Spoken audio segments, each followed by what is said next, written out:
다 같이 찬송가 292장 함께 찬송 드리겠습니다.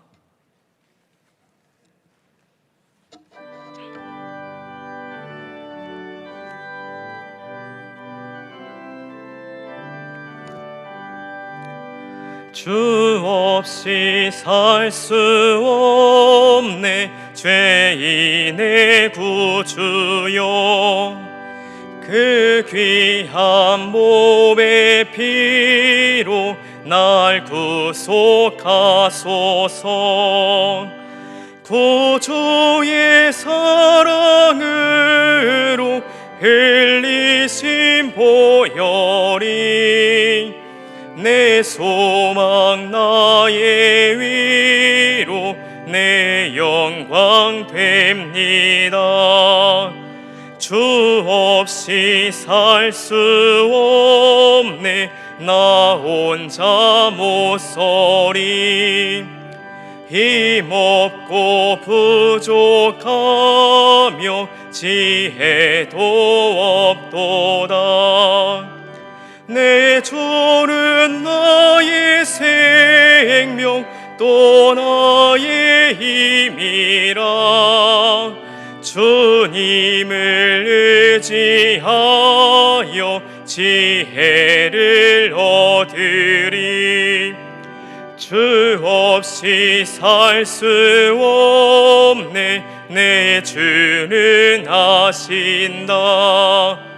내 영의 깊은 간구 마음의 소원을 주밖에 나의 마음을 네 알아주리요.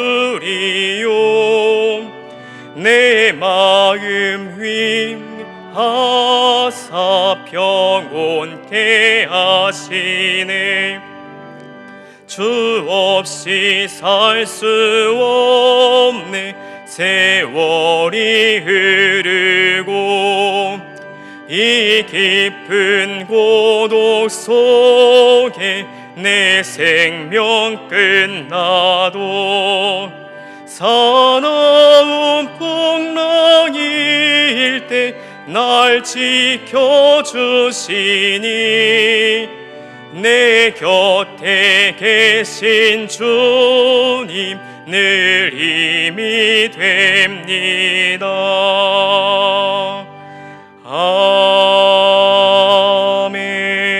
아멘. 함께 기도하겠습니다.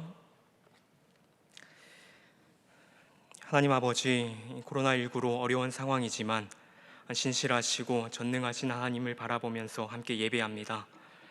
이 시간 임재하시고 예배드리는 온 성도님들을 말씀으로 채워주옵소서. 말씀이 기도가 되어 공고함 속에서도 영적 풍성함을 누리기 원합니다. 하나님의 사랑과 은혜가 우리의 삶을 형통하게 할 줄 믿습니다. 하나님 아버지, 이 시간 누가복음 말씀을 지난주에 이어서 나누게 됩니다. 성령님께서 조명하시고 이 말씀이 교훈과 책망과 바르게 함과 의로 교육하기 유익한 말씀 되게 하여 주옵소서. 하나님의 사람으로 온전케 되기 원합니다.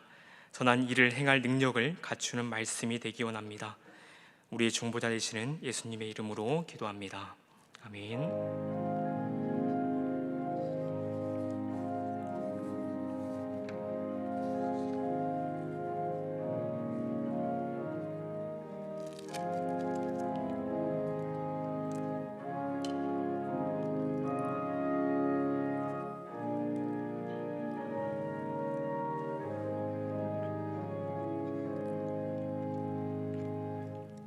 말씀 함께 보도록 하겠습니다. 누가복음 9장입니다. 누가복음 9장 37절로 48절입니다. 신약성경 107쪽입니다.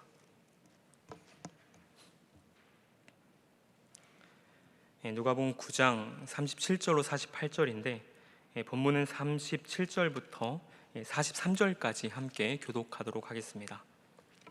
제가 먼저 읽겠습니다. 이튿날 산에서 내려오시니 큰 무리가 맞을세.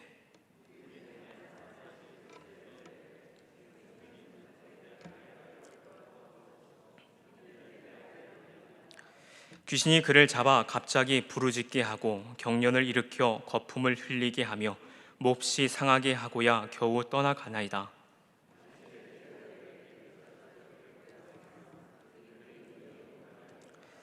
예수께서 대답하여 이르시되 믿음이 없고 패역한 세대여, 내가 얼마나 너희와 함께 있으며 너희에게 참으리요, 내 아들을 이리로 데리고 오라 하시니.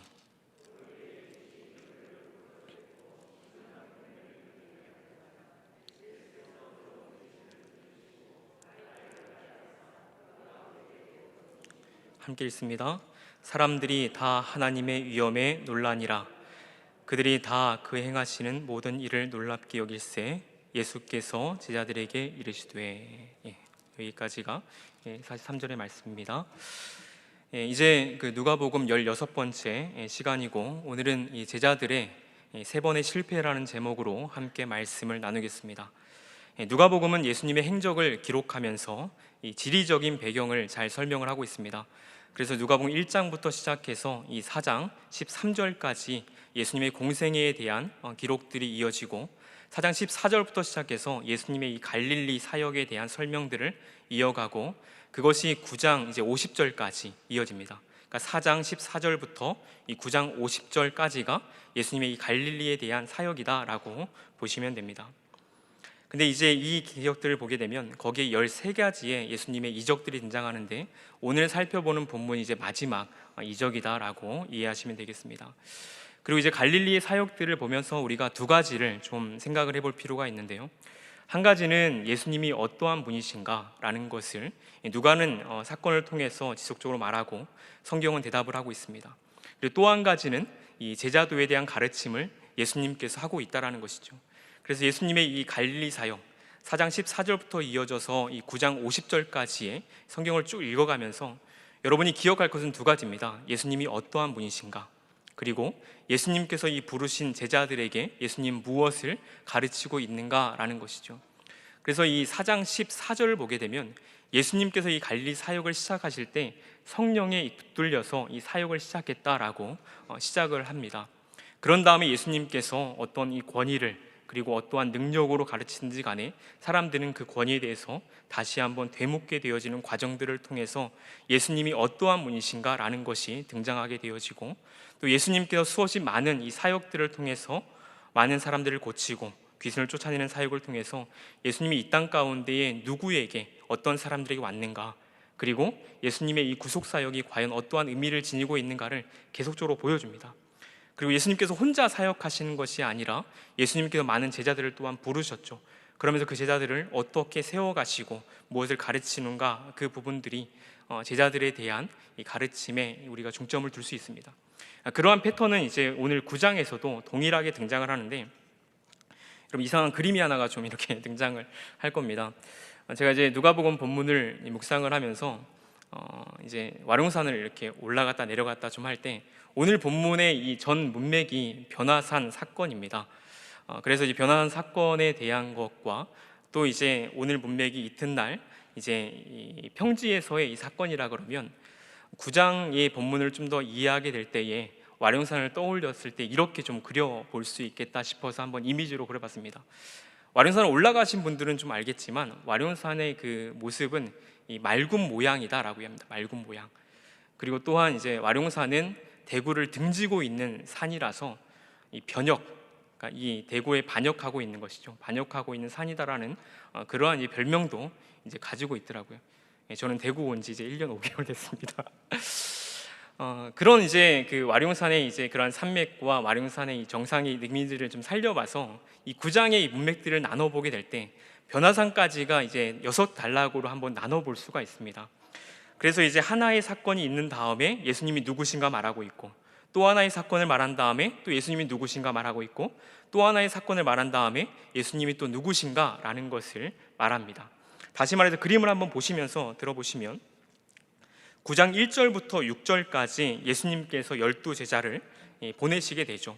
12제자에게 귀신을 제어하는 능력과 병 고치는 능력들을 주시고 나서 하나님 나라의 복음을 전파하게 합니다. 그런 다음에 이제 그러한 일들과 소문들이 헤롯에게 퍼졌는지 9장 7절에서 9절 이 두 번째 단락에서는 헤롯이 그가 누구냐라고 묻게 됩니다. 그가 누구냐? 그러니까 예수님이 어떠한 분이신지 두 번째 단락에서 묻게 되는 것이죠. 그런 다음에 이 세 번째 단락에서 우리가 잘 알고 있는 9장 10절부터 17절까지 이 오병이어의 사건, 유일하게 이제 사복음서에 모두 다 기록하고 있는 오병이어 사건에서 예수님의 이 위대하심이 등장하게 되고, 그 다음에 이 네 번째 단락 9장 18절에서 22절까지는 예수님께서 제자들에게 물으십니다. 그러니까 무리들은 그렇게 얘기하는데 너희 제자들은 나에 대해서 무엇이라고 말하느냐라고 할 때 우리가 잘 알고 있는 베드로의 신앙 고백, 우리가 이제 누가복음에서는 하나님의 그리스도다라고 이 베드로는 얘기를 하고 있죠. 그런 다음에 다섯 배 단락에서는 9장 23절부터 27절까지 이 제자도에 대해서 예수님께서 이제 가르치고 있고, 그 다음에 이제 오늘 본문의 전 문맥이었던 9장 28절에서 36절까지를 보게 되어지면 여기에서 이제 하나님께서 예수님이 누구신지 분명하게 얘기를 합니다. 한번 이거는 좀 같이 한번 보도록 하겠습니다. 35절, 9장 35절에 보시면 변화산의 그러한 사건 이후에 하나님께서 예수님에 대해서 올라갔던 제자들에게 이렇게 말씀하시는 부분인데, 9장 35절에 이렇게 말하죠. 구름 속에서 소리가 나서 이르되 이는 나의 아들 곧 택함을 받은 자니 너희는 그의 말을 들으라. 그러니까 이 헤롯이 예수님이 누군가에 대해 묻게 되어지고, 또 베드로가 예수님은 하나님의 그리스도다라고 말하고 있고, 또 변화산 사건에서는 하나님께서 제자들에게 이 예수님은 누구냐면 나의 아들이다, 그리고 내가 택한 자이다, 그렇기 때문에 너희는 예수님의 말을 들어야 된다라고 예수님이 누구신가에 대해서 얘기를 하고 있는 것이죠. 그리고 이제 이 오병이어 사건 그 이후에도 볼 수 있듯이 예수님의 이 제자들에게 이 제자들이 따라야 될 그 진이 무엇인가, 우리가 잘 알고 있는 제자도에 대해서 가르치고 있는 부분이 있습니다.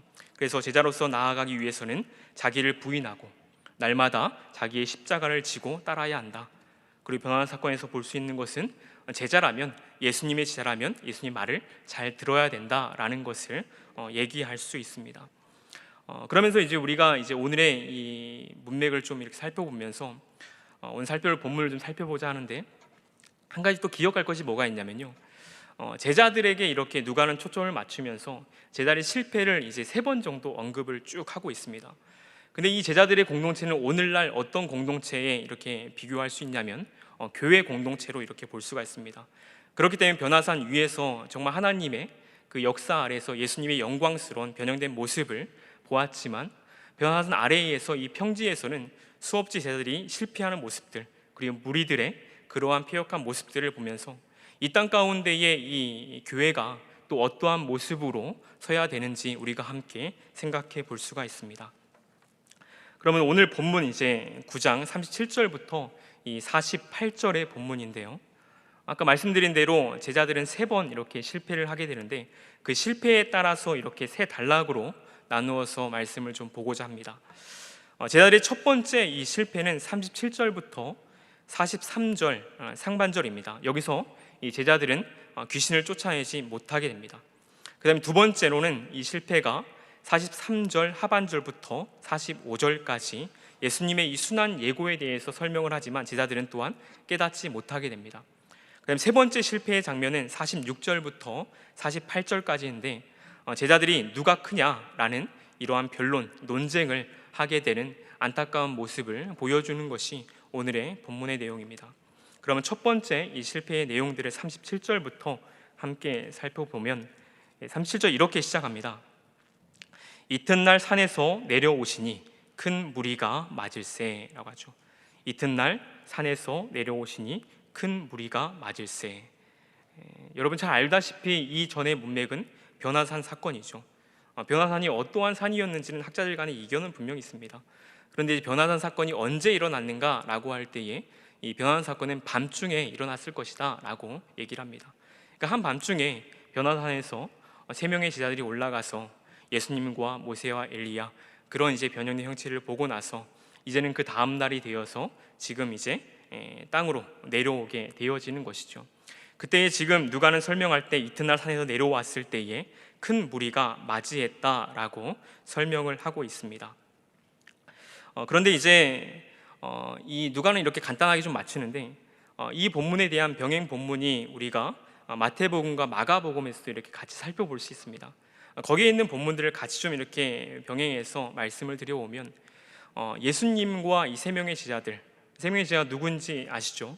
베드로와 요한과 이 야고보 같이 이렇게 내려왔을 때에 무리가 맞이를 하지만 그 모습을 이제 마가는 또 어떻게 그리고 있냐면, 내려왔을 때에 이 서기관들과 제자들이 함께 논쟁을 하고 있는데 그 논쟁하는 장면 속에서 무리들이 이 서기관과 제자들을 둘러싸고 있었다라고 마가는 설명을 합니다.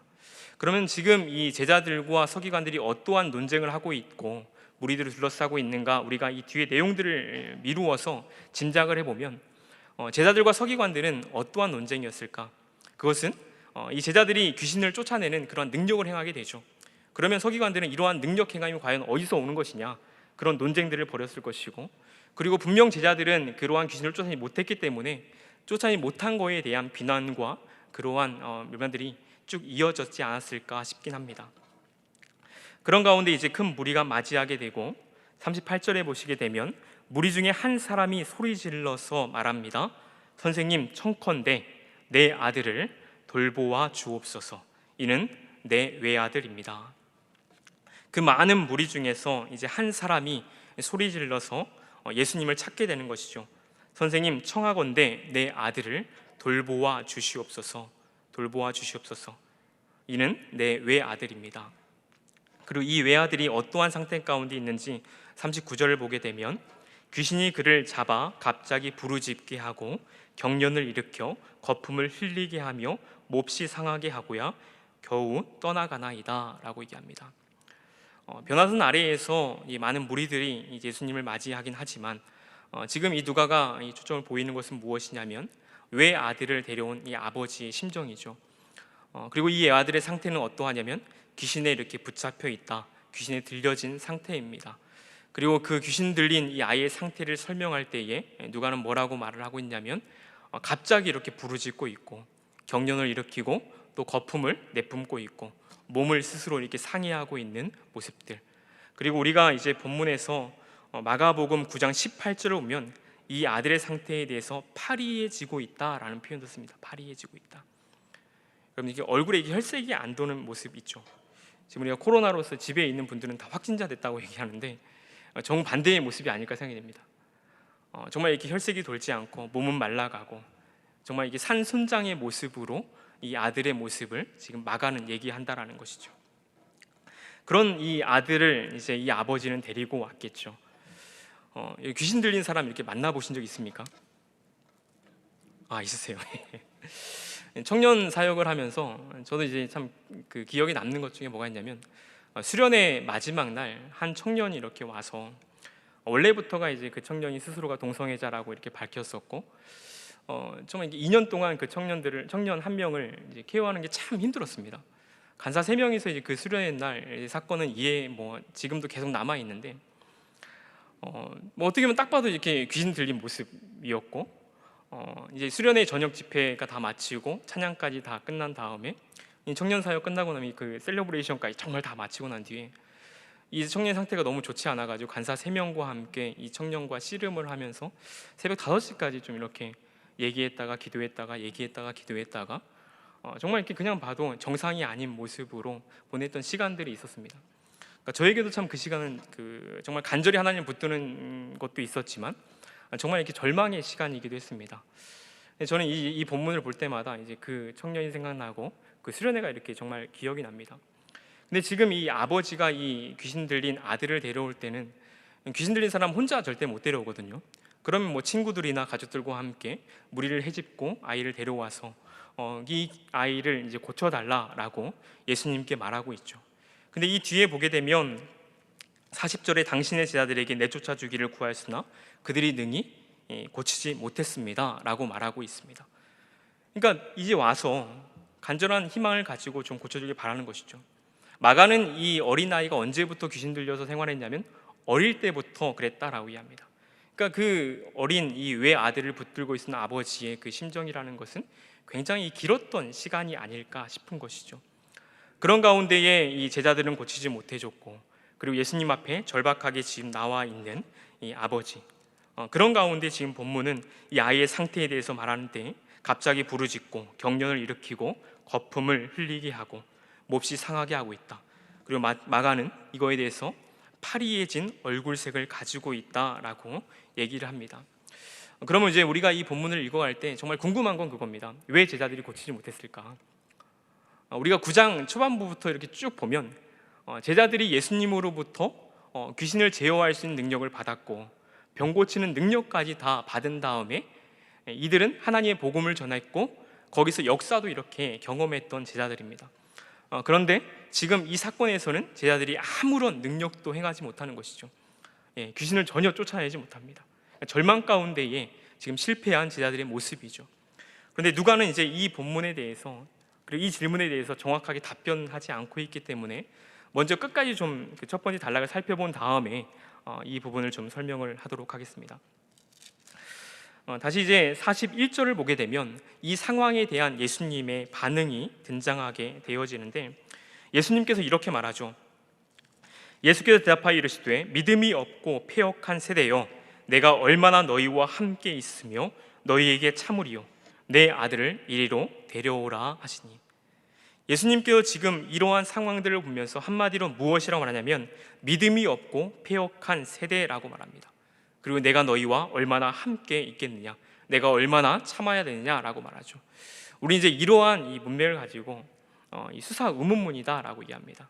그러니까 상대에게 어떤 질문을 하지만 정확한 답변을 원하는 것이 아니라 그 상황 가운데 있는 말하는 사람의 심정을 지금 토로하고 있는 것이죠.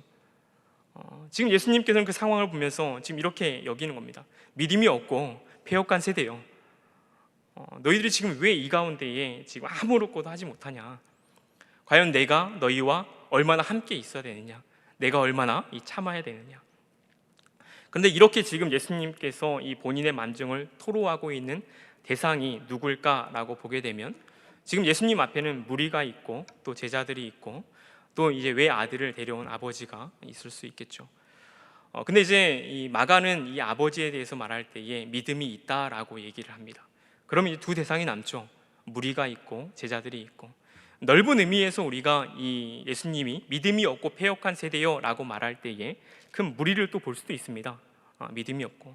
근데 본문의 이제 문맥을 더 보게 되면 이 믿음이 없고 패역한 세대요 내가 너희와 언제까지 함께 있겠냐라고 할 때에 이것은 분명 제자들에게도 하고 있는 말이다라고 볼 수 있겠죠. 그렇게 예수님께서 얘기하시고 나서 예수님은 말합니다. 내 아들을 이리로 데려오게 하라. 그런 다음에 42절에 보게 되면 이 귀신 들린 이 아들이 예수님 앞에 오게 되는데 그냥 오지 않습니다. 귀신이 그를 거꾸러뜨리고 심한 경련을 일으키게 합니다. 그리고 나서 예수님께서는 더러운 귀신을 꾸짖고 그리고 그 아이를 낫게 하고 그 아버지에게 다시 정상적인 이 아이로서 되돌려주는 이 예수님의 그 병고침에 또 귀신을 쫓아내는 사역들이 있게 되어지죠. 그러니까 분명 제자들은 실패하지만 예수님께서는 귀신을 다 쫓아내게 됩니다.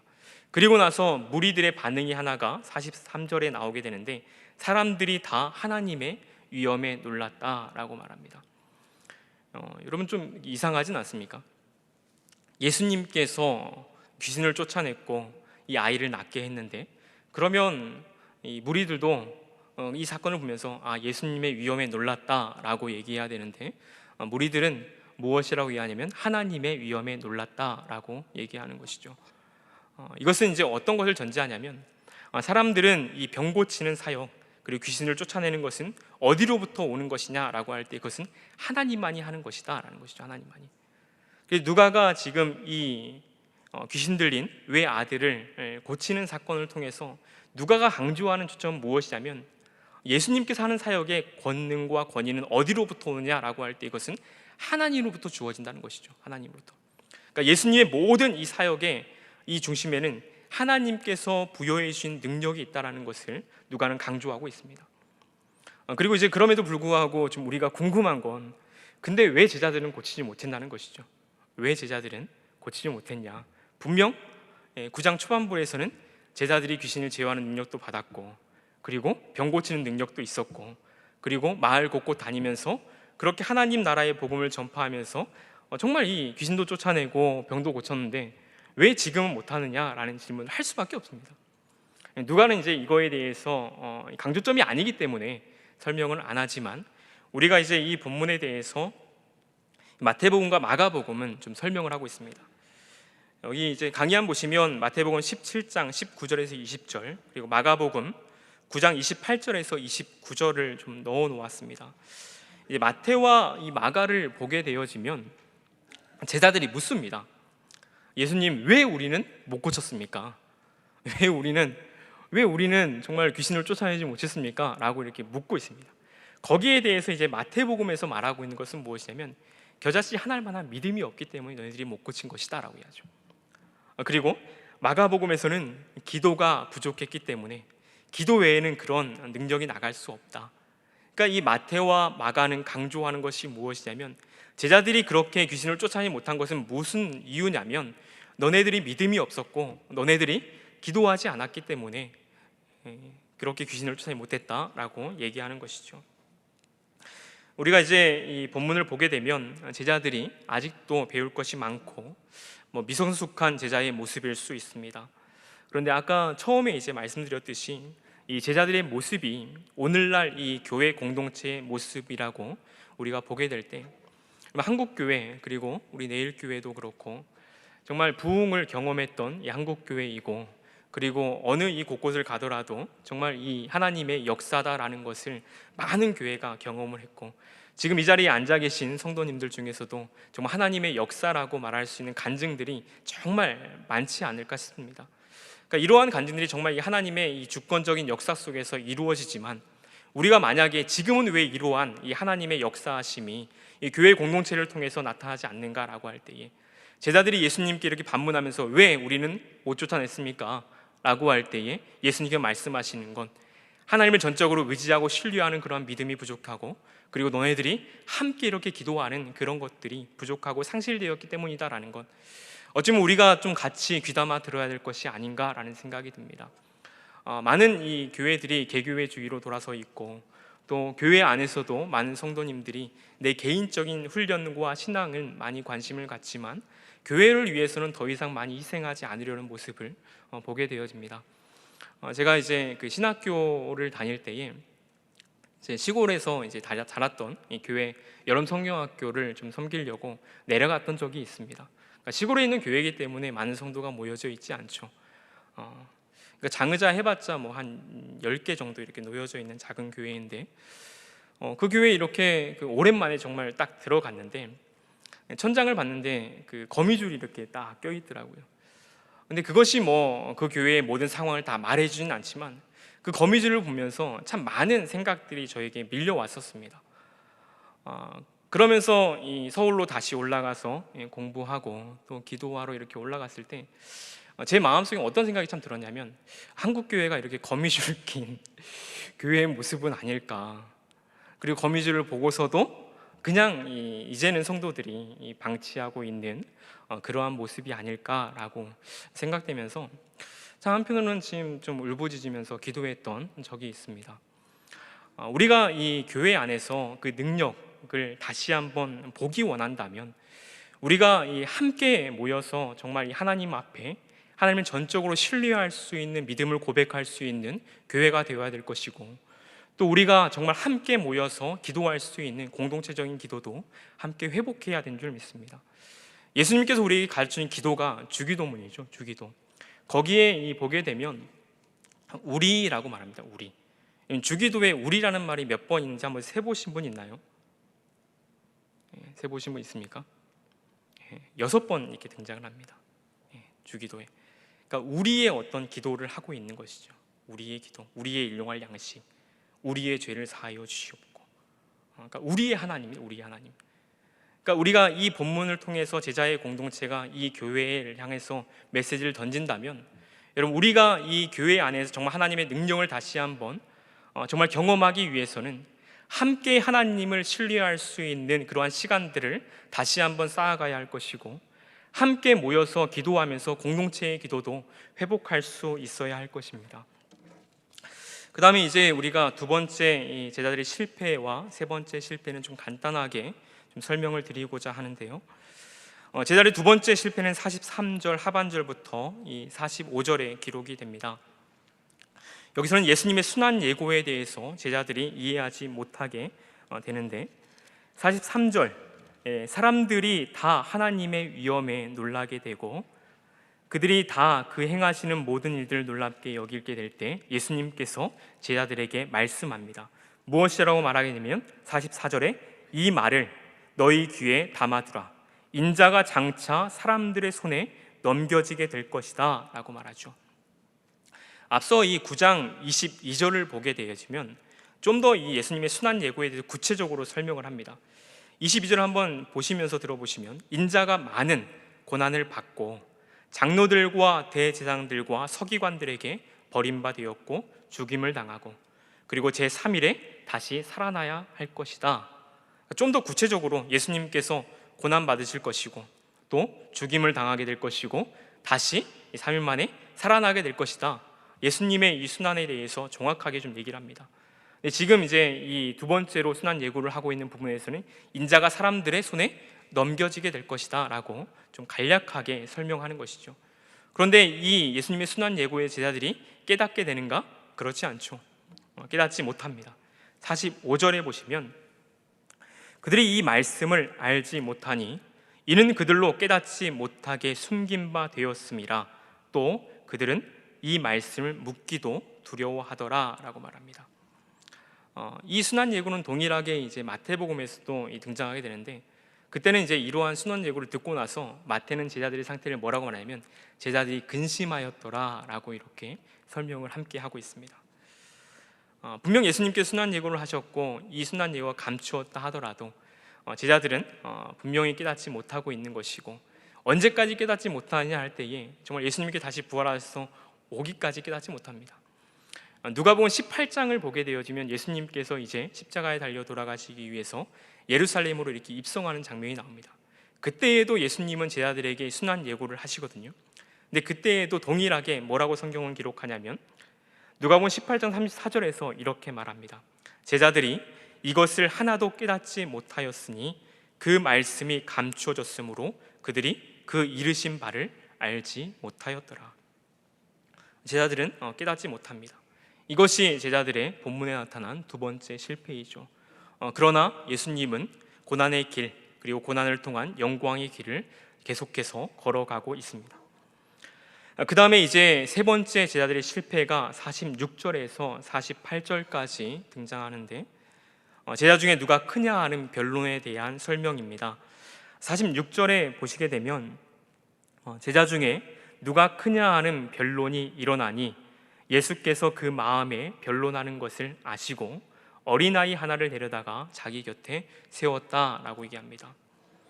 제자 중에서 누가 크냐, 이것은 제자들 사이에서 네가 크냐 내가 크냐 서로 자기가 크다 그런 얘기를 하고 있는 것이죠. 꼭 이게 맞다라고 볼 수는 없지만 이 변화산에 올라갈 때 예수님이 만약에 12제자를 다 데리고 올라갔다면 변론을 하지 않았을까라는 생각도 해봅니다. 근데 예수님께서 변화산에 이렇게 가실 때에 3명의 제자만 데리고 올라가시죠. 그리고 나머지 9명의 제자들은 산 아래에 있습니다. 그리고 이 남아있는 9명의 제자들은 어떤 이 절망을 맛보냐면 귀신도 쫓아내지 못하고 서기관들과 논쟁하고 있고 무리들은 이 9명의 제자를 보면서 무능하다고 조롱하고 있을 것이고 어찌 보면 이 안에서 당연스럽게 누가 크냐 하는 변론이 일어날 수밖에 없겠다 생각도 해봅니다.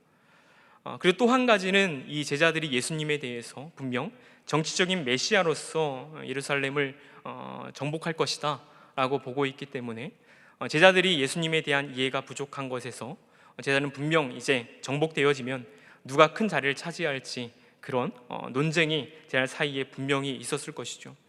그런 논쟁을 하고 있는 제자들에게 예수님은 무엇라고 말하고 있냐면 48절에 그들에게 이르시되 누구든지 내 이름으로 이런 어린 아이를 영접하면 곧 나를 영접하며 또 누구든지 나를 영접하면 곧 나를 보내신 이를 영접함이라. 너희 모든 사람 중에 가장 작은 이가 큰 자니라 라고 얘기합니다. 이 누가는 이제 이 상황을 설명할 때 어린 아이를 이 곁에 세우셨다라고 합니다. 어린 아이를 곁에 세우셨다. 우리가 알다시피 어린 아이는 이 사람 취급에 들지 못했죠. 오병이어 사건만 보더라도 그렇고 우리가 이제 여러 가지 어떤 배경들을 보게 되면 어린아이는 그냥 숫자에 이렇게 들어가지 못할 정도로 하대 취급을 받게 되어집니다. 미시나를 보게 되면 이 어린아이와 이렇게 대화하는 거에 대해서 정말 이렇게 한심 없는 사람으로 여길 만큼 어린아이는 정말 이렇게 하대 취급을 받는 것이죠. 근데 예수님이 어린아이를 이렇게 곁에 세우셨다라는 것은 예수님과 어린아이, 예수님도 당시에 오셔가지고 고난받으시고 핍박받으시는 모습을 그대로 같이 보여지는 동등성상에서도 볼 수 있는 것이 있고, 또 어린아이는 낮은 존재이고 작은 존재이기 때문에 여기서 작은 자라는 표현이 같이 어린아이와 맥을 같이 하기도 합니다. 근데 여기서 볼 때에 어린아이를 곁에 세우시고 어린아이를 영접하면 나를 영접하는 것이고, 또 나를 영접하는 것은 하나님을 영접한다라는 것은, 그리고 이러한 영접을 하는 사람이 큰 자다라는 것은 다시 말해서 다 동등하다는 것이죠. 어린아이를 영접하고 예수님을 영접하는 사람들은 누가 크고 작음의 문제가 아니라 함께 다 큰 자이다, 함께 큰 자로서 다 동등하다라는 것을 지금 이 누가는 함께 얘기하는 것입니다. 근데 우리가 이 본문을 이제 마태복음과 마가복음에서 보게 되면 약간 이제 초점은 좀 다르긴 합니다. 마태복음 18장 1절에서 5절에 이제 이 동일한 이 설명이 있게 되어지는데, 이때 이 제자들은 천국에서 큰 사람이 누구인지 예수님께 묻게 됩니다. 그때 예수님께서는 이렇게 말합니다. 어린아이들과 같이 되지 아니하면 결단코 천국에 들어가지 못한다. 어린아이와 같이 자기를 낮추는 사람이 천국에서 큰 자이다. 또한 내 이름으로 어린아이를 하나를 영접하면 곧 나를 영접하는 것이다 라고 설명하죠. 다시 말해서 어린아이와 같이 자기를 낮추는 것을 강조하고 있고, 또 한 가지는 이 어린아이를 영접하는 것과 예수님을 영접하는 것, 하나님을 영접하는 것을 동일시하고 있습니다. 다시 말해서 이 마태가 강조하는 것은 겸손한 삶과, 그리고 예수님을 영접하는 것은 같이 이렇게 큰 자로서 동등한 위치에 있다는 것을 말하고 있는 것이죠. 그 다음에 이제 마가복음에서는 제자들이 예수님께 가버나움으로 가는 길에 서로 누가 크냐라고 변론을 하게 됩니다. 그때 예수님께서 무엇이라고 말하냐면, 누구든지 첫째가 되고자 하면 뭇 사람의 끝이 되며 뭇 사람을 섬기는 자가 되어야 된다. 이 섬김에 대한 말을 이 마가는 말합니다. 그리고 나서 이 누가와 이 마태 동일하게 어린아이를 곁에 세우시고, 어린아이를 영접하는 것은 예수를 영접하는 것이고 예수를 영접하는 것은 하나님을 영접하는 것이다. 같이 이렇게 영접한다면 누가 크고 작음의 존재가 아니라 함께 이렇게 큰 자이다 라고 얘기를 하는 것이죠. 각자의 어떤 이 복음서마다 약간의 초점은 다르지만 분명한 것은 이 제자들의 이 공동체라는 것은 크고 작은 사람이 없다라는 것이죠. 크고 작은 상태가 아까 말씀드렸듯이 이 제자들의 공동체는 오늘날 이 교회 공동체를 말한다고 한다면 교회 안에서 이 크고 작은 사람은 없습니다. 더 위대한 일을 하는 사람, 더 하찮은 일을 하는 사람이 교회 안에 없다라는 것이죠. 한 몸 안에서 모두가 다 예수 그리스도를 영접하고 있기 때문에 정말 이렇게 존귀한, 정말 큰 사람이다라고 서로 말할 수 있는 것이죠. 여러분, 옆 사람에게 이렇게 좀 멀리 떨어져 있지만 당신은 우리 교회에서 큰 사람입니다. 한번 얘기해 주실래요?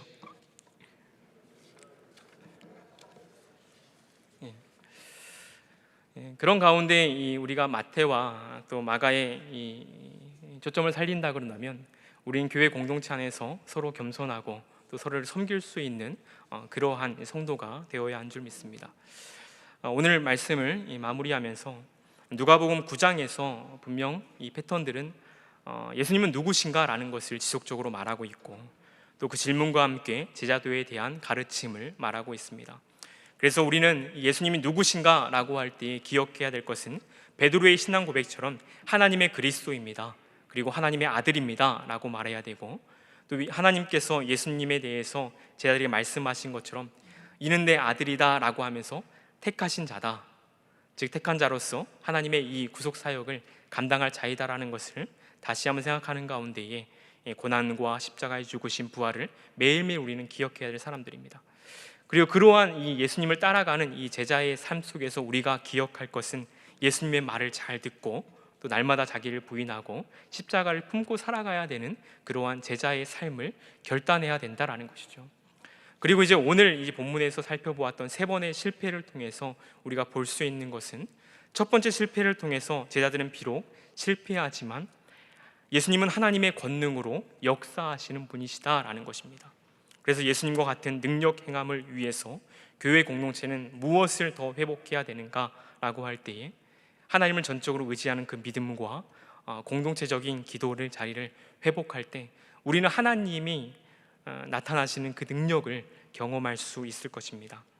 그리고 두 번째 실패를 통해서 우리가 볼 수 있는 것은 예수님의 이 구속사역에 대한 것을 제자들은 이해하지 못합니다. 예수님에 대한 이해가 부족하면 우리는 절대 사명자로 살 수 없죠. 그러나 우리가 이 복음서를 다 읽었고 그리고 사도행전의 역사도 봤고 그러한 제자의 변화된 모습과 또한 내가 예수님을 정말 인격적으로 경험하고 그분을 따르기로 결단했다 그러면 예수님에 대한 이 구속사역에 대한 이해는 내가 어떠한 삶을 살아야 될지 그 사명을 발견하는 것과 연관이 됩니다. 그렇기 때문에 내가 하나님의 이 사명자로서 다시 한번 살아갈 수 있는 그러한 실패한 제자들의 모습이 아니라 그 실패를 보면서 내가 사명자로서 다시 한번 살 수 있게 달라고 우리가 기도해야 될 것입니다.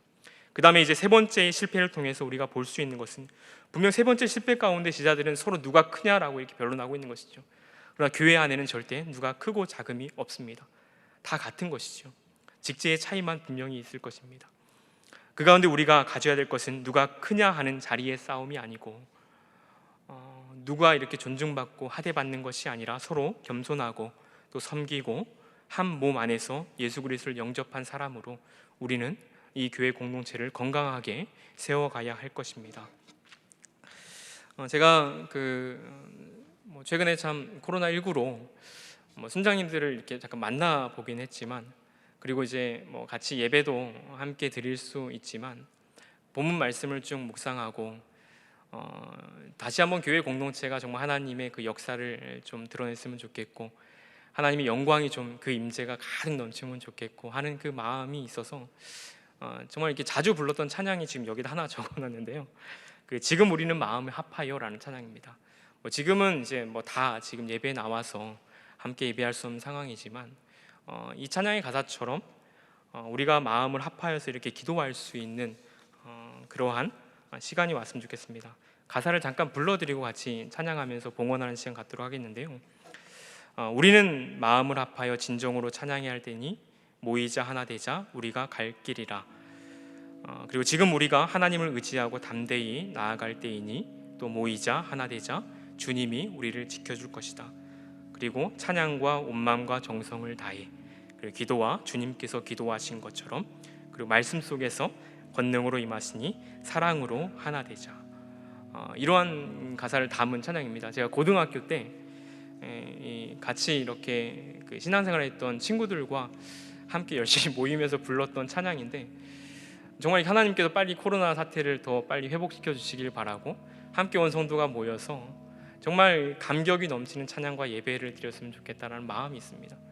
그리고 오늘 말씀도 한번 기억하시면서 하나님 우리 교회가 정말 하나님을 전적으로 의지할 수 있는 믿음과 함께 모여서 기도할 수 있는 능력 속에 하나님의 역사를 경험하는 교회가 되게 하여 주시옵소서. 그런 소망하는 기도를 담아서 함께 찬양하면서 봉헌하도록 하겠습니다. 찬양하겠습니다.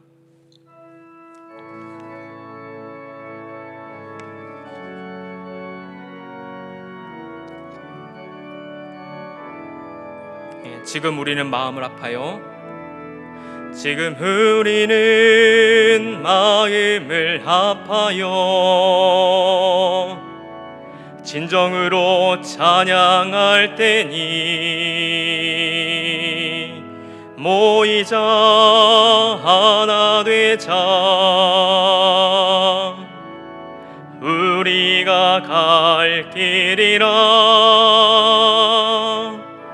찬양과 온 마음과 정성을 다해 기도와 주님께서 기도하신 것처럼 말씀 속에 권능으로 임하시니 사랑으로 하나 되자 우리의 젊음 모두 다해 주님을 찬양하며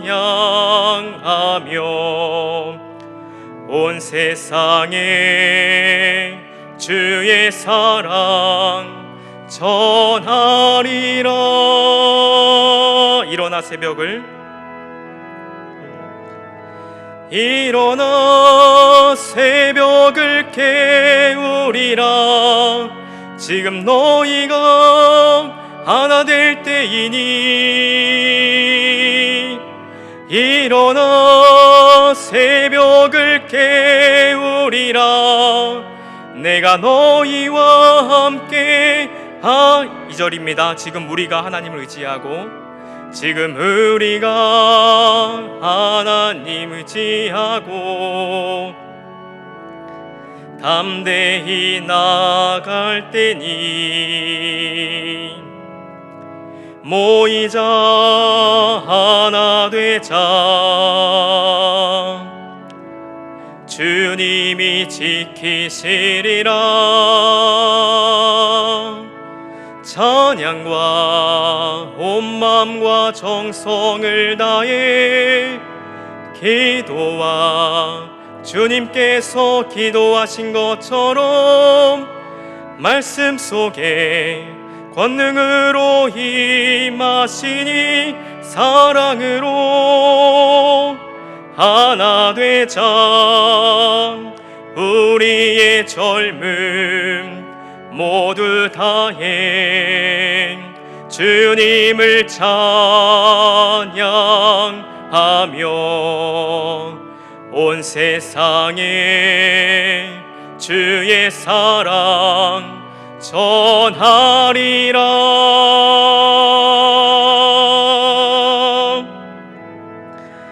일어나 새벽을 깨우리라.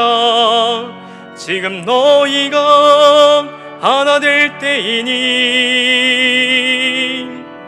일어나 새벽을 깨우리라.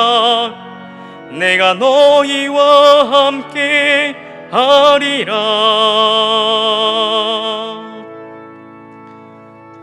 아멘.